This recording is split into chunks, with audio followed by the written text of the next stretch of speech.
Buenas tardes, amigos. ¿Cómo estamos? ¿Cómo está ese ánimo? A ver los hinchas de Nacional. Jóvenes. Preparaditos para hablar de Los Julio de Verne. Oriental. Oíste, Contamos porque hay gente en pijama. ¿Se acaban de levantar o qué? No, esta es una camiseta mía muy ordinaria. Sí. Era día de cuello. Bueno, pero me hubieran dicho antes de grabar, hombre, ya dejemos así. Ya con el comentario, pela en la casa, ay, mira lo que te dicen tus propios compañeros, pareces un gamín. Y Photoshop Ya. no habrá ahí, no podremos jalarle al Photoshop. No, ahí la única solución sería parar, ir, cambiarme y volver a hacer otro video y no mostrar este nunca. Esa sería la única. No. De resto, me esperan días de cantaleta y de burlas. Bueno, entonces siendo así, dejemos como vamos. Bueno, a ver, recibí mensajitos de una amiga en Montreal también que disfruta mucho de nuestras conversaciones. ¿Quién lo iba a creer? No teníamos fans en Montreal, ahora sí ya. Oh, sí. Oiga, Viviana nos sí. había saludado en Montreal también. ¿Verdad? Entonces lo que vamos a hacer para la siguiente vez es un mapa en donde están nuestros 5 fans. Nuestros 5 Preferiblemente alrededor del mundo. Pero es que están alrededor del mundo. Tengo un amigo que nos escucha, que nos ve. ¿Desde qué país? Edison, no desde acá, desde Medellín. Pero vos tenés gente en Aruba, hombre. La gente de Aruba no nos ve, hombre. No, la gente de Aruba sí nos ve. Lo que pasa es que no me reportan sintonía, sí.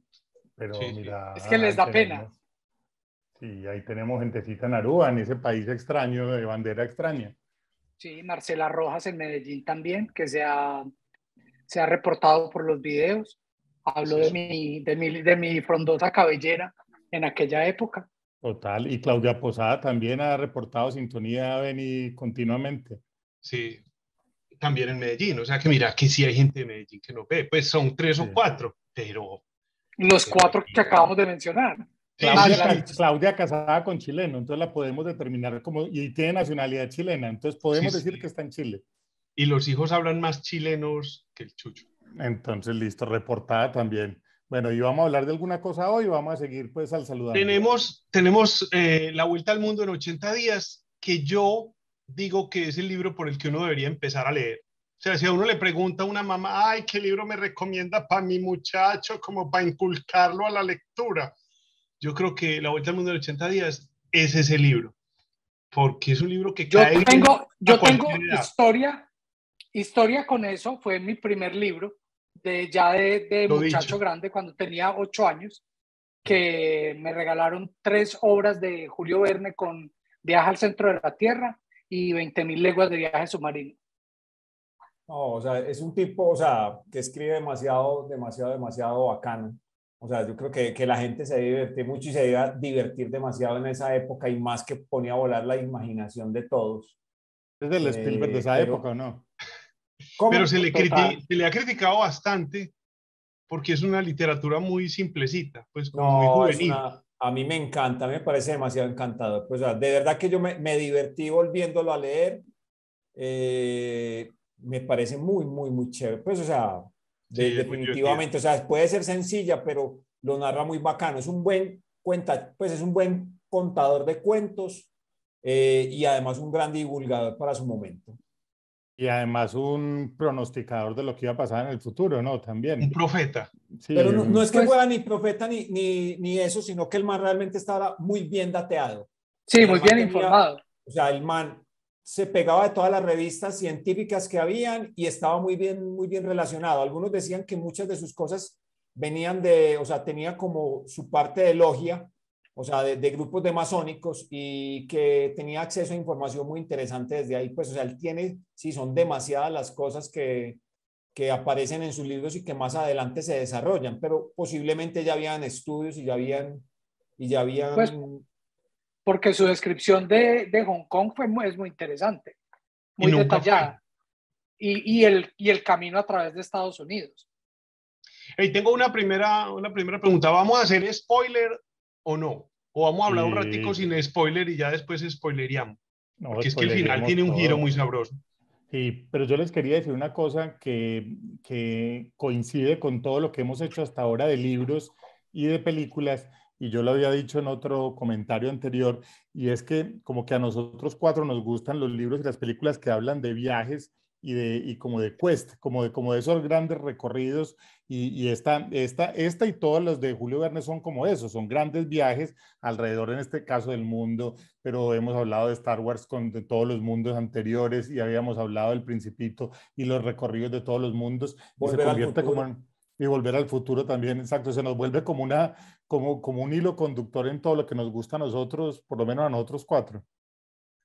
Y muy interesante, inclusive pensando en Isaac Asimov, en ese recorrido a través de todo el universo y del tiempo, de la historia. Asimov seguramente era un gran conocedor de Verne. Sí, y me imagino yo, pues.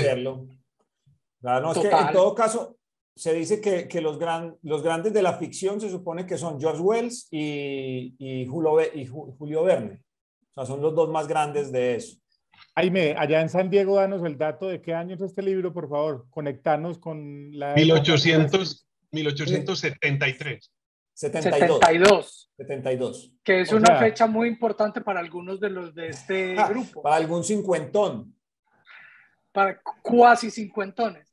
Y ahora que es muy... Que una de las cosas que a mí más me llama la atención de este libro es que fue hace 150 años que él lo escribió, y apenas hace 150 años estaban terminando los adelantos tecnológicos que permitían viajar alrededor del mundo, después de una historia de más de 12.000 años de nosotros como humanos. El avión estaba recién inventadito. No, todavía no estaba inventado. No, el avión fue en 1903. Lo que estaba fresquito, la máquina de vapor. El globo apenas estaba inventando. Toda la revolución industrial. Claro. La máquina de vapor hace posible que hayan esos barcos, ya sean transatlánticos o los pequeños botes movidos a vapor, el mismo tren movido a vapor. De hecho, una de las cosas que hizo Julio Verne cuando fue concejal entre 1888 y 1890 fue hacer un centro democrático, dicen, sí. Fue hacer un teatro que movía los escenarios a partir de una máquina de vapor. Entonces, y aún funciona, y aún está el teatro. De hecho, se llama el Teatro Julio Verne en la ciudad de, en el francés mío no es muy bueno, de Ames. Sí. Entonces. Sí, el hombre hizo plata fue con las adaptaciones al teatro. Ahí fue donde el hombre consiguió plata. No, o sea, que era como llevarlos al cine, pero en esa época llevarlos al teatro. Yo creo que él en todo caso aseguró su futuro cuando encontró el editor, que es Hetzel, y aunque aseguró su futuro en parte económica porque logró tener 20.000 francos anuales de salario, lo ató durante 20 años a producir de a 2 novelas durante esos 20 años. Y eso hizo que él se... ¿De a 2 al año? ¿De a 2 cada cuánto? 2 al año, sí. Dos novelas al año. Y eso le obligó a salirse de París y refugiarse en Ames, que era la ciudad de su señor, pues de su esposa. Y allá terminó muriendo. Para que pudiera producir algo. Sí. Ahí me ha pasado de ser el hombre de los datos a ser el hombre como de vanidades. Ya nos habla pues de la esposa. Sí, que se vestía. ¿Qué dicen? Que no, que la relación era muy tirante, dicen. No se mantenía sino escribiendo. Que no se mantenía sino escribiendo. Hablemos un poquito de él, hablemos.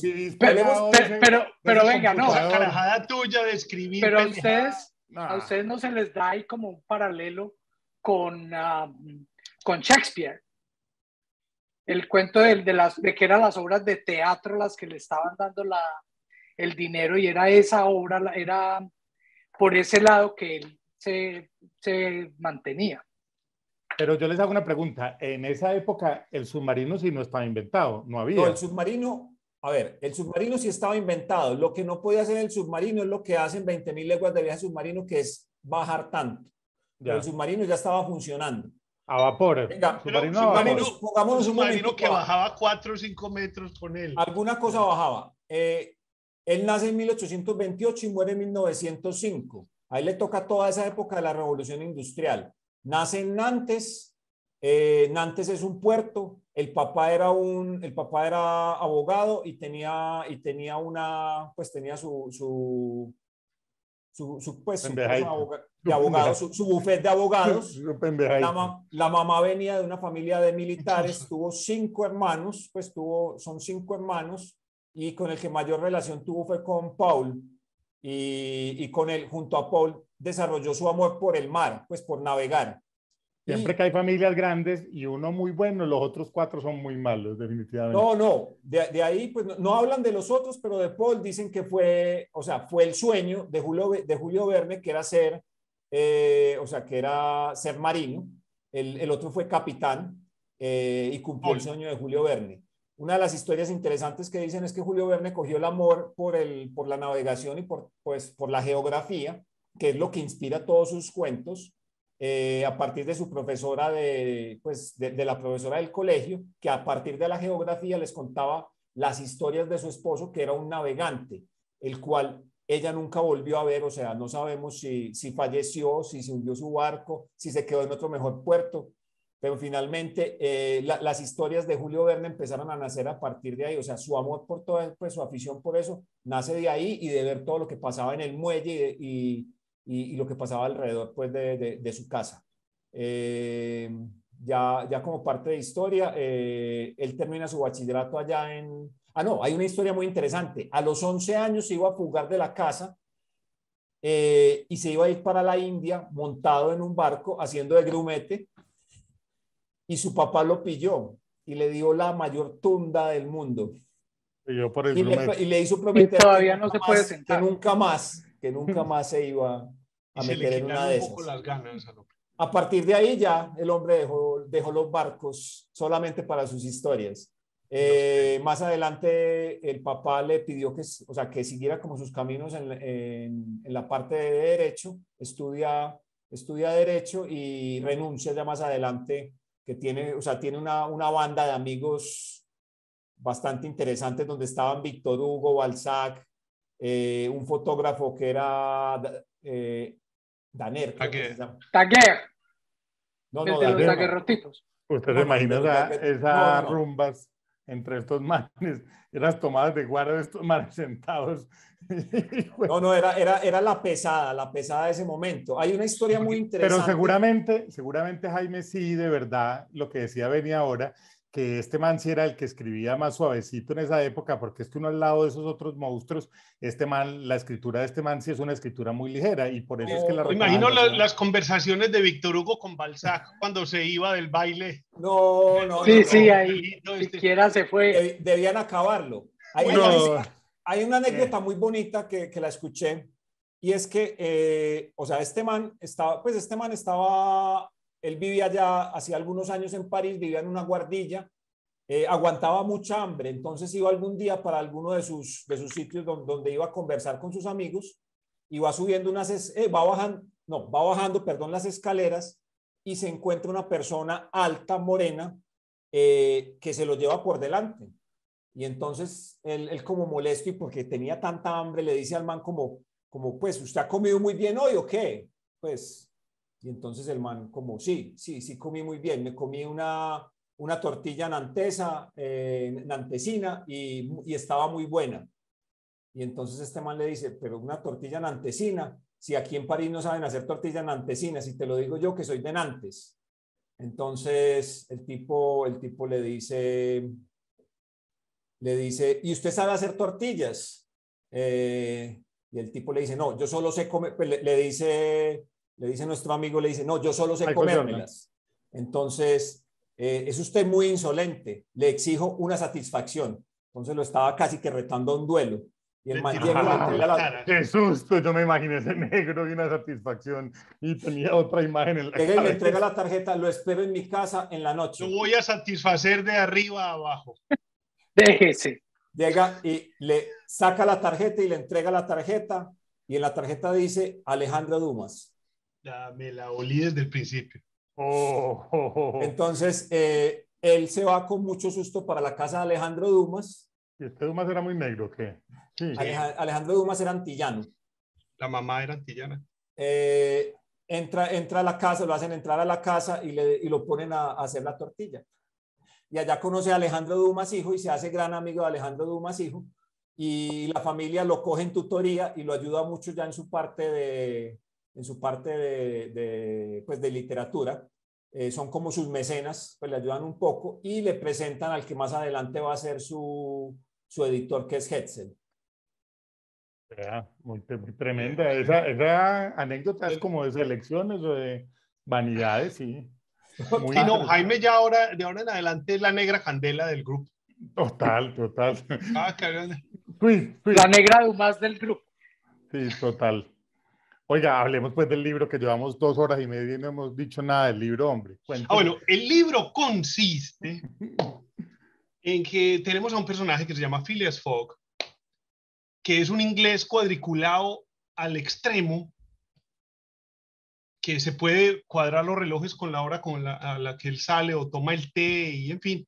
Y al principio del libro vemos que el tipo expulsa a su antiguo mayordomo porque equivocó en 1 grado la temperatura del agua para él afeitarse. O sea, es una porquería. Es un tipo completamente rígido. Sí, un rígido total. Sí, no conocemos a ninguno así. Ninguno, sí, ninguno. En este grupo no hay ninguno. Y el hombre en su club están hablando de que cuánto se demoraría alguien en darle la vuelta al mundo, entonces todos empiezan a aventurar cifras de 2 y 3 meses o más, pues o mucho más, ¿no? 4 o 5 meses en esa época, y este man dice, no, en 80 días se puede hacer, no, que es imposible, que no hay que, apostemos, y ese es el libro, el man diciendo, todos apuestan en contra de él y él apuesta a favor, y si él da la vuelta y manda pues testimonio por telégrafo de dónde está cada paso y llega antes de 80 días, se gana un platano. La negra candela les manda a decir que, o sea, que esa historia es tomada de alguien que hizo esa aventura. Esa aventura la hizo un magnate de los ferrocarriles que se llama George Francis Train. La hizo en 1870. El tipo dijo que la había hecho en 80 días, pero realmente ahí hizo... O sea, estaba exagerando. Mintió, la hizo en el doble, pero el tipo más adelante, en 1890, la logró hacer en 67 días. Mira vos. Muy teso. Nosotros estábamos hablando ahorita de cuánto se demoraría uno hoy en hacer la vuelta al mundo. Y en avión comercial yo creo que se necesitan por ahí 45 horas para hacerla. Si uno tomara un vuelo y se baja y ahí mismo se monta en el otro, y ahí mismo, se demoraría más o menos 45 horas. Hay un website que te ofrece aventuras de hacer la vuelta al mundo en 80 horas. Y hay varios planes distintos de cómo se puede hacer. Pero sí, pues termina uno no viendo nada, ¿no? Sí, no, obviamente, es montar en avión. No, igual que en un tour que va usted igual a Europa. Que en un tour, usted no ve nada. No ve nada. Listo, aquí está la Torre Eiffel, sigamos, vamos, nos montamos en un bus, vuelve y se encaramos. La banderita, la gente de Colombia. Sí. Por aquí, por favor, no se pierda bueno, usted, señor. Sigamos con la historia, que la historia es muy interesante, porque ahí damos paso a Passepartout, que no pudo disfrutar del mundo. No, pero bueno, antes de eso, en la conversación que tienen en el club, lo que hablan también al mismo tiempo es del robo que se hace al Banco de Londres. Y que eso es como lo que hace que la historia sea tan complicada para Phileas Fogg. Porque tiene un policía libras. Sí, tiene un policía que lo está persiguiendo, que cree que él fue. Que en la serie de Pierce Brosnan, el policía es Peter Ustinov. Es un papel muy caricaturesco, muy divertido. Esa serie es una maravilla, la recomiendo pues fuertemente. Está en YouTube. Yo buscando las cosas de que había de series y de cosas, es que hay una cantidad, además de referencias a la vuelta al mundo en Bugs Bunny, en La Pantera Rosa, pues hay una cantidad muy, muy grande de esos cómics de los 80, pues de las caricaturas de los 80 referidas a ese libro, porque además yo siento que este libro como que se perdió en el tiempo, como que Julio Verne hoy en día no es, para nosotros era muy importante, o sea, dentro del colegio y dentro de lo que estudiábamos era un personaje muy importante. Yo creo que los niños de ahora, de la edad de nosotros en esa época, lo que leen es Harry Potter. No está hoy referenciado Julio Verne como lo teníamos en esa época, o idealizado como lo teníamos en esa época. Pero es que yo creo que es un mundo tan distinto y yo iba a ir a eso, que eso pasó hace 150 años, esta aventura. Y lo que había en ese mundo ya no existe el día de hoy. O sea, mira que hablan primero de todo el imperio inglés y cómo en toda la tierra que él toca antes de llegar de salir para América, él está en territorio inglés. Inclusive Estados Unidos, 100 años antes, había sido parte del territorio inglés también. O sea, esa parte ya no existe y nadie lo sabe que era un... De hecho, fue el imperio donde no se escondía el sol.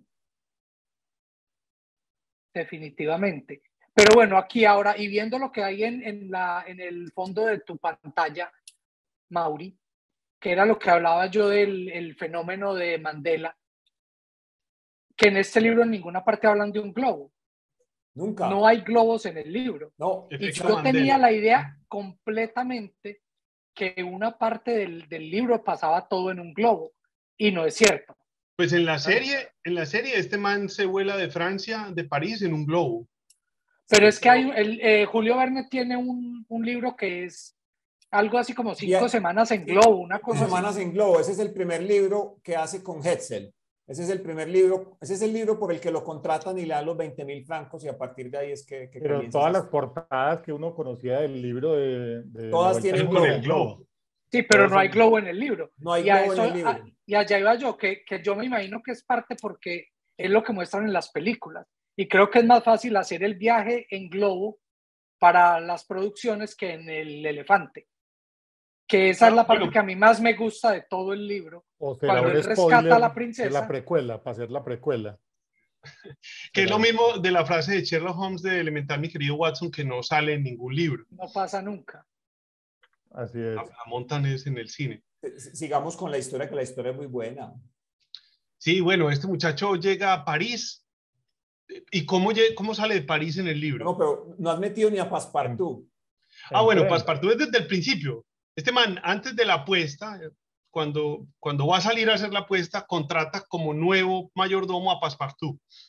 Y Passepartout, que en español lo ponen disque picaporte. Vaya a saber usted por qué. Pero Passepartout quiere una vida tranquila, entonces está buscando un lord inglés que haga todas las mismas horas y que sea una vida completamente rutinaria. Ese era y este man va, hace la apuesta y vuelve y le dice a Passepartout, empaque que nos vamos a dar la vuelta al mundo. El pobre en 45 minutos nos vamos. Sí, que tengo que empacar solo lo indispensable. Y 20.000 libras. Y se las metió todas a Passepartout en su chaqueta. No, en una bolsa.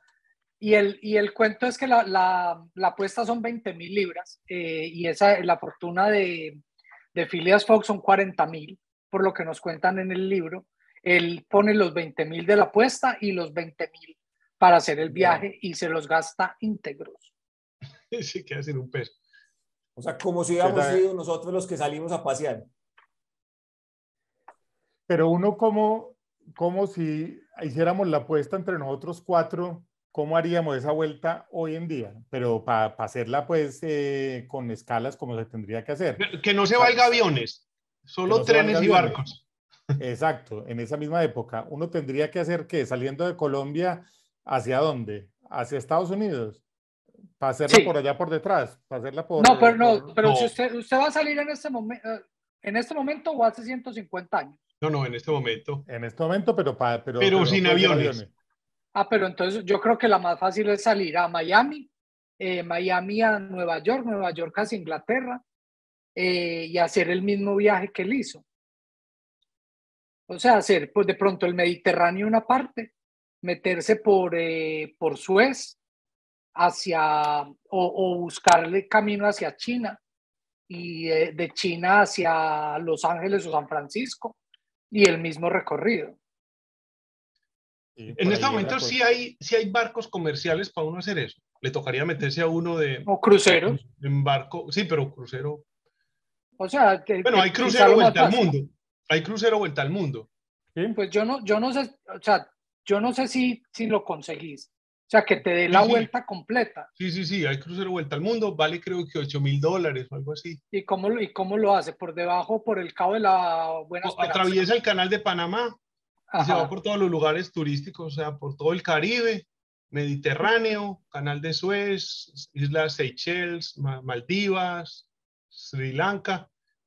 Y cuando da la vuelta otra vez por todo el Pacífico, Hawái y Panamá, y otra vez vuelve. Creo que es por ahí. Hay otro que va por Australia también, Nueva Zelanda. Pero sí, son cruceros pues de lujo caros, pero se puede. Sí, pero 8.000 no suena caro. Sí. No, hay de muchos precios, pues. Ya, ese es el para ustedes. Acuérdense, para los que se pueden inscribir En el en crucero. excursiones, excursiones Los Tres Calvos y Medio, aquí abajo. Excursionesloscalvos.com. Sí, total. Dele la vuelta al mundo. Dele la vuelta al mundo y se tiene que tumbar el pelo antes de irse.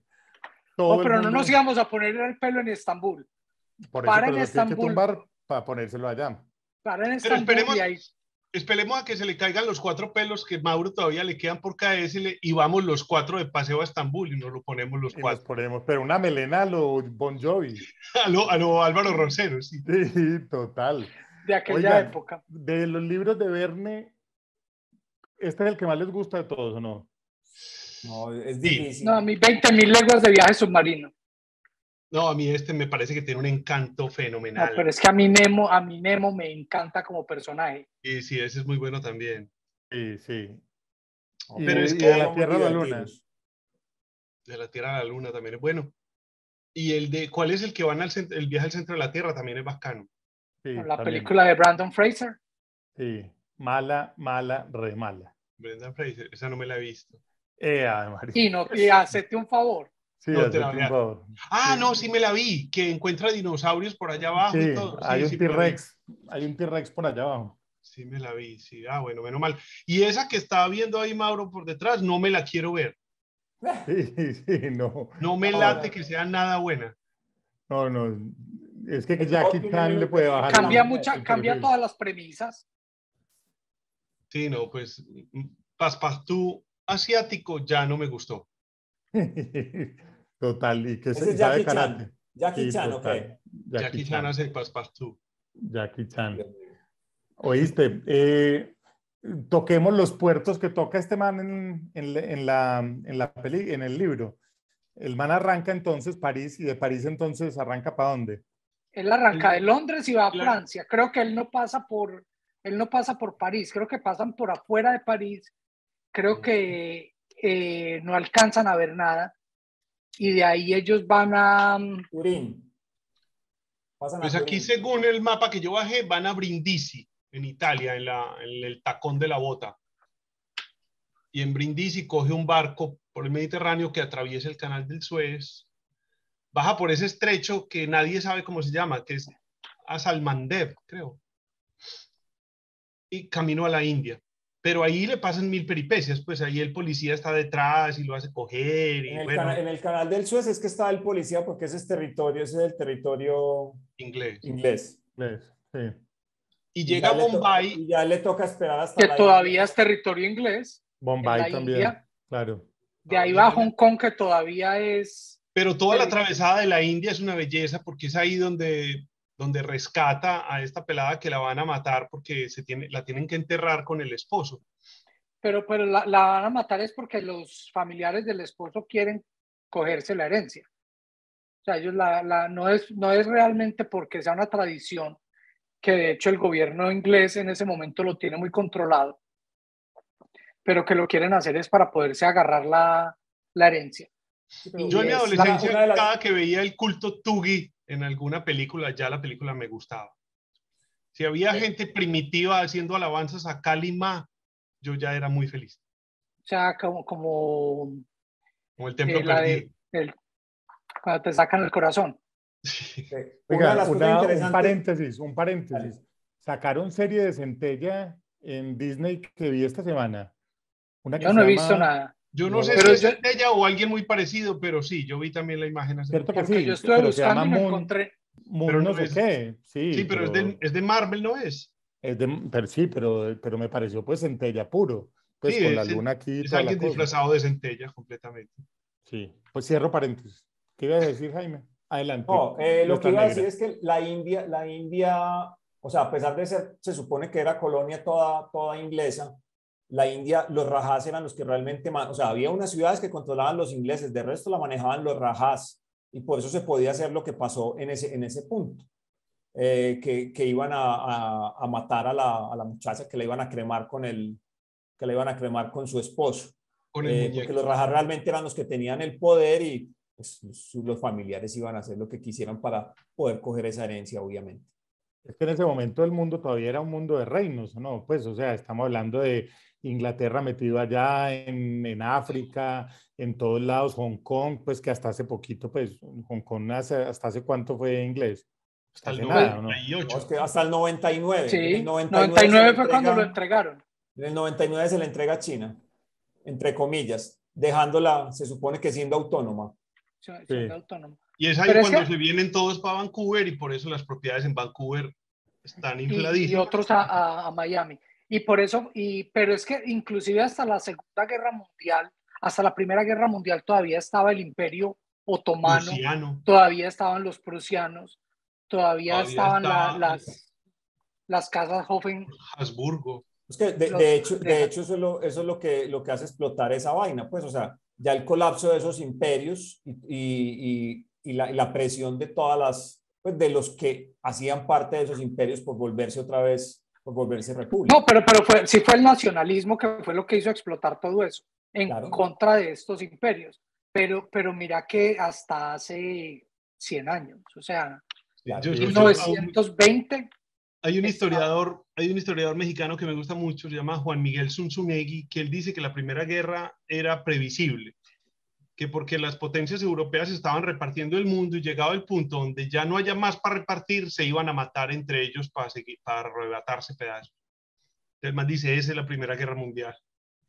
Y la Segunda Guerra Mundial también era previsible después de los por el arreglo de tratados. Versalles de la primera. Tratado de decir.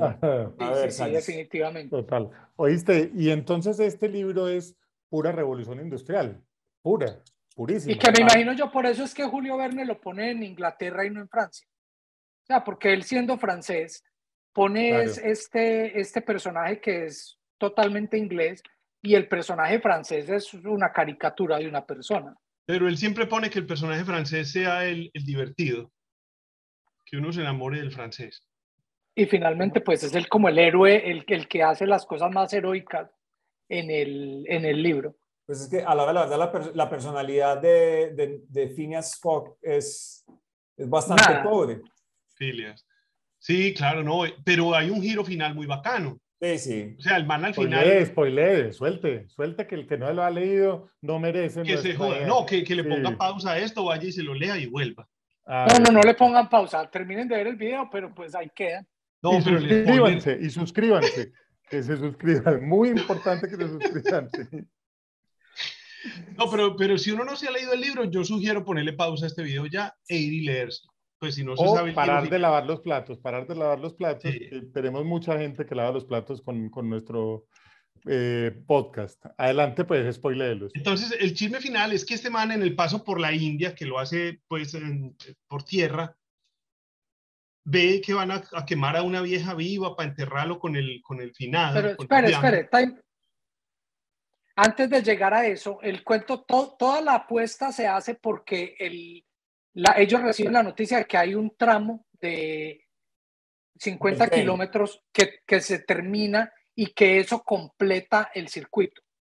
Y ahí es donde él dice, aquí es porque esto está ahí, el viaje se puede hacer en 80 días. Y él da la descripción. Cuando llegan a ese punto, donde supuestamente el tramo que han acabado, no lo han acabado todavía. Y él dice, le llegó primero la noticia a los periódicos que a los constructores. Y ahí ellos tienen la única forma en la que él puede atravesar esos 50 kilómetros es en un elefante. Sí. O sea, esa es la que encuentran. Sí, entonces en ese paso, este man se da cuenta que van a quemar a esta muchacha y su espíritu heroico occidental dice, no, yo no puedo permitir esta barbarie de que vayan a quemar a esta mujer y la vayan a enterrar, y hace una pantomima y una payasada y se la roba. Entonces ya siguen Passepartout y él todo el resto del paseo con la pelada, con la princesa ¿cómo es? Aouda. Que ese personaje me gusta mucho a mí, hombre. Y en la serie de Phileas Fogg, pues haciendo Pierce Brosnan, me parece encantadora esa pelada. Y bueno, le siguen pasando peripecias porque siguen habiendo comunicados que llegan a todos los lugares que lo atrapen porque él se supone que es el ladrón del banco. Pero él ¿Sí? nunca se da cuenta de Él que no lo están sabe buscando. siquiera. Sí, él no sabe siquiera que lo están buscando.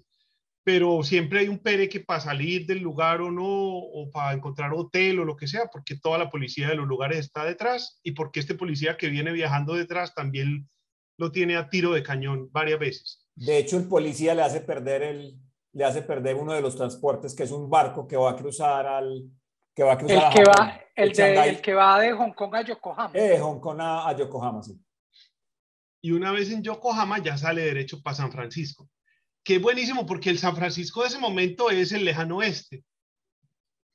O sea, es la época de Billy the Kid y de pues, San Francisco. Él creía que era el de lejano oeste y ya había cambiado un poco. Cuando él llegó a la ciudad. Ya estaba dejando de ser un poco el viejo este, pero pues era un lugar bastante salvaje todavía. Pero Benny, espérate un momentico. Vos no eras el que decía que uno le vendían el cuento del lejano oeste y que esa fue una época que duró 20 años. 20 años, de 1870 a 1880. Sí, que todo fue un espejismo. Pues nos han en esos 20 años pasaron todas las 800 películas que hemos visto del oeste. Pero el lejano oeste no era por los lados de San Francisco. Sí, claro, la fiebre del oro.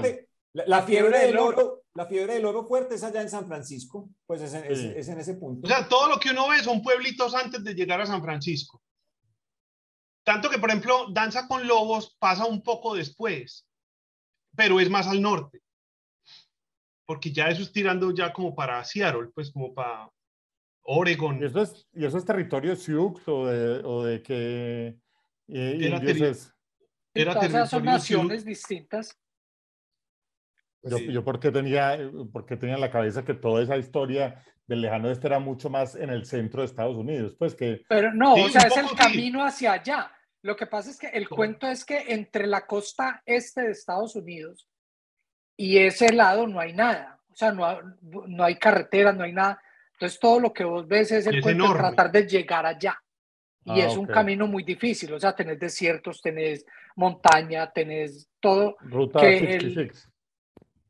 No, todavía no lo habían abierto. Pues sí, pero es toda esa zona, pues, toda esa zona. Claro, es que todavía hoy hay mucha parte de Estados Unidos que es polvero y tierrero.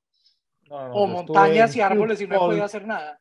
Sioux Falls, Alabama, estuve yo por trabajo y eso apagan la luz a las 6 de la tarde y el Ku Klux Klan sale. A patrullar. Le da miedo, al Ku Klux Klan le da miedo salir. Sí, eso no, y todo el área, lo que es Montana y los Rockies y todo eso es cosa que es agreste. Todavía hoy es agreste y en esa época no había forma de pasar y ese era todo el cuento. Vos estás atravesando un país completo sin carreteras ni nada a llegar a buscar la fiebre del oro y llegas allá y hay gente que está manejando todo eso y esa es la violencia que muestran en todas las películas. Pero yo me acuerdo que era Benny el que decía cuando estábamos en la universidad que nos decía eso. Todo ese cuento del oeste fueron 20 años de historia y no más. Y la prehistoria de eso es la llegada de los jesuitas y toda esa historia de los españoles en ese territorio, ¿no? Sí, todo eso era español. Pues incluso en las películas uno ve que los gringos llegan y los gringos son los raros. Todos ya tienen nombres españoles, San Alfonso, Ciudad Juárez. ¿no? Pues San Francisco, Sacramento, Los Santa Ángeles, Bárbara. San José, todo eso español. Todos son nombres en español. Y cuando uno va todavía a San Francisco, queda que el viejo downtown, que son 4 cuadras, que parece San Miguel Allende. Hay candelabro, hay campanario mexicano, y a las 3 cuadras ya otra vez San Francisco. Bueno, en fin, este man entonces llega a San Francisco, la atravesada de Estados Unidos, pues ya con lo que hemos contado se imaginarán a lomo de diligencia y... No, bueno, todo es todo tren. Y tren. No, todo es tren y solamente hay un pedazo en que son un trineo porque están en nieve. O sea, él ya llega a Estados Unidos en época de nieve y le toca ya Nueva York, bajar. No, él llega en diciembre a San Francisco y en San Francisco ellos pierden el tren. Bueno, en San Francisco no, cuando salen de San Francisco los ataca una tribu, Los- no sé si son los Sioux, Salt Lake City. en Salt Utah. Lake. Y ellos se quedan sin transporte. Y lo que dice Jaime, hay un trineo con vela como barco, y con eso logran llegar a la otra estación, y de ahí ya cogen el tren otra vez hasta Nueva York. Y en Nueva York ya cogen el barco ¿hasta dónde? Es Manchester. Hasta Liverpool. Se supone que es hasta Liverpool. Y ahí los arrestan. Sí, o sea, pero de hecho, coger el barco fue que cogieron un barco mercante, el barco iba con mercancía, con piedras, si no estoy mal, y el tipo hace que se amotinen, o sea, le paga a los marineros para que se le amotinen al capitán, o sea, porque ellos iban para Nantes, yo creo que estaban diciendo, para alguna ciudad francesa. No, creo de pronto para Bordeaux, creo que para iban Bordeaux, ellos, sí, iban para Bordeaux es Bordeaux. arriba. No, Y entonces hace que los arriba. marineros se amotinen, lo guardan al capitán en su camarote. Cierran. Y Phineas es el que maneja. Phileas. Phileas. Y él después le compra el barco al capitán para poderlo quemar. Para poderlo quemar. Para que Porque vaya se le acaba el carbón. El carbón. Hay una película de Tom Hanks que es esta historia un poquito también, ¿o no? ¿Se acuerdan? La de Tom Hanks con DiCaprio, que es un estafador que está dando la vuelta al mundo a punta de aeropuertos. La de Catch Me If You Can. Casi, sí. Atrápame si puedes. Atrápame si puedes. Son ellos dos, ¿cierto? Es DiCaprio y Tom Hanks. Son ellos dos, policía. Sí, que tiene, en este caso tiene mucho también uno leyendo este libro, mucha inspiración para Indiana Jones, creo yo, ¿no? Hay mucho detallito parecido de Indiana Jones. A mí sobre todo en el templo de la perdición. Pero es que yo creo que... Y la aparición de esta princesa en India, pues, y el personaje femenino, yo creo que es tremendo esa relación también ahí. Julio Verne es inspiración para demasiados, pues para demasiadas cosas. Ahí inspiró a la NASA, inspiró... Es que eso es otro también. A la hora de uno juzgar a Verne, también tiene que ser un poco condescendiente de saber que este man escribió esto hace 150 años. O sea, uno lo compara con cosas que han pasado ya ahora, que se han escrito ahora, o películas de ahora, y obviamente toda esta gente bebió de él. Sí, bueno, pero podría ser de la Tierra a la Luna, muy simple. De la Tierra a la Luna sí era un pronóstico, o sea, ahí había mucha elaboración alrededor de pensar que se podía llegar a la Luna en 1870 y punta. No, pero él lo miraba como un lanzamiento desde un cañón. ¿Sabe qué es lo más interesante de todo? Que dijo desde dónde era, iban a lanzarlo desde la Florida, dijo cuánto tiempo se demoró, 2 días, y dijo dónde iban a acuatizar, en el Pacífico, y solamente le faltaron 4 kilómetros para quedar en el punto exacto. Este fue el dato de hoy, ya. Pero muy mal hecho de Neil Armstrong y de Buzz Aldrin, no apuntar derecho al sitio. No caerle 4 kilómetros. Pues para no llevarse, para que no le llevara el punto, pues. La que tuvo la culpa fue la de los cálculos en la NASA, la morenita esta. Otra película distinta. Bueno, entonces el tiro es que él tenía que llegar a las 9 de la noche de Londres y llega a las 9:05. Entonces le da a este man una 45, lleva 45 minutos después. Llega 45 minutos después. Y le da a este man una depresión, quedó pobre, y uno queda pues dolido con el hombre. Pero la relación con doña Auda es, ¿cómo es? Esta muchacha sigue mejorando pues notablemente, y hay un diálogo muy bacano entre ellos dos, que ella está agradecidísima con él, y él le dice, vea, yo pensaba pedirle el matrimonio y todo, pero yo en este momento ya estoy arruinado, ya pues no es negocio para usted casarse conmigo. Y ella le dice como, no, yo me caso con usted, ¿qué le hace? Por la nacionalidad. Sí, sí, por los papeles. Ella le dice que la pobreza se lleva mejor entre dos. Y pero él le acababa de decir, vea, yo todo este día que llevo mirando mis negocios, yo le dejé una platica lo que me queda, y ya para que usted quede tranquila. Ella le dice, no, venga, que es que entre los dos... Camine, que es que aquí se puede. Camine, que se puede, sí. Ídola. Y entonces, le dicen a Passepartout que vaya y hable con el cura para que los case. Para que los case el lunes. Y el siguiente día, que es lunes, sale diligentemente y se percata que mañana no es lunes, que mañana es domingo. Entonces ahí está el dato geográfico de la cuestión, y es que los usos horarios se ganaron un día, como cuando uno va a Europa, digamos, de Colombia a Europa en avión, que vos llegas y te perdiste un día, pero a la vuelta te lo devuelven. Bueno, este man nunca lo devolvieron, sino que como dio la vuelta completa, se ganaba el día. Entonces llega Passepartout corriendo, como, amo, todavía estamos en... todavía nos quedan 10 minutos, vamos, quedan 10 minutos, 10 o corra, 15 y salen minutos. corriendo como locos, y allá estaban esperándolo efectivamente. A ver entró faltándole solamente 3 segundos o 2 segundos a la habitación. Después de haber estado todo el día deprimido, rascándose el ombligo de la rabia. La casa. Y el giro es muy bueno, digno de una película el de Sexto Sentido, ¿no? Sí, pues yo cuando lo leí, yo no me lo esperaba, yo no sabía. Y yo sufrí profundamente la tristeza de, perra, hombre, llegamos tarde. Llegamos 15 minutos tarde por chica, hombre. Sí, porque además fueron 45 minutos tarde y uno dice, pero hijo de mi chica, hombre, como... Pero no le valen los... Y el dato que la plata con que él llegó, lo que le quedó fue 1.000 libras, y la dividió entre Passepartout y el policía. Pero a Passepartout le descontó el gas. Que dejó, sí, porque dejó el gas prendido. Dejó encendida una lámpara. Una luz. Ahí está pintado la gorronea de Phileas Fogg. Pero el detalle, pues, de la princesa es buenísimo, porque la princesa, pues, le dijo, y entonces ahora ya sí en la riqueza, venga, pues, arranquemos. Claro. Porque en el momento papito, más duro... para acá. Sí. Ella, es el sueño húmedo de cualquiera de nosotros. Sí. No decirle a una vieja rica bien buena, no, yo con usted las que sea que le hace. Y que ese día por la noche le llegue a eso. Se ganó la lotería esa noche. Total, el baloto. Pero entonces finalmente la historia es una historia de amor y no una historia de aventura.